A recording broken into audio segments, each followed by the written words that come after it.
पुण्यातील मुंडवा येथील 40 एकर शासकीय जमिनीच्या कथित गैरव्यवहाराचा तपास आता आणखी गंभीर वळण घेताना दिसतोय।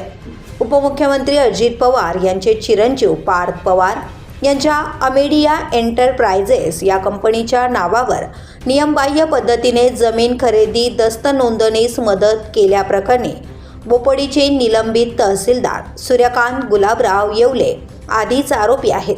आता या येवले यांच्या आर्थिक व्यवहारांवरही मोठी शंका उपस्थित केली जाते, कारण खाजगी पतसंस्थेत त्यांनी नुकतीच भरलेली 85,50,000 रुपयांची रोख रक्कम साताऱ्यातील खंडाळा तालुक्यातील बावडा येथील नागेश्वर नागरी पतसंस्थेचे 2 कर्जदारांना येवले हे जामीन होते, त्यामुळे त्यांच्या नावावर संस्थेचा बोजा चढवला होता।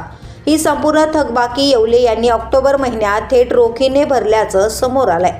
आता सर्वात मोठा प्रश्न, शासकीय अधिकाऱ्यांकडे इतकी प्रचंड रोख रक्कम आली कुठून? माहिती अधिकार कार्यकर्ते विजय कुंभार आणि सामाजिक कार्यकर्त्या अंजली दमानिया यांनी या प्रकरणावर गंभीर संशय व्यक्त केलाय। त्यांचे म्हणणे स्पष्ट आहे, मुंडवा जमीन घोटाळ्यातील रक्कमच पतसंस्था परतफेडीसाठी वापरली असावी। काळा पैसा पांढरा करण्याचा हा प्रयत्न असू शकतो। हे संपूर्ण प्रकरण मनी लॉन्ड्रिंग आणि पैशांच्या वळवावळवीचे असल्याची त्यांची शंका आहे। या व्यवहाराचा मूळ स्रोत तपासावा अशी औपचारिक मागणी राज्य मुख्य सचिवांकडे सोमवारी करण्यात आली।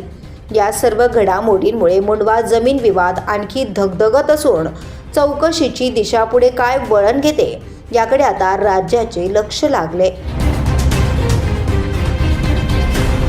The police news bureau, Pune.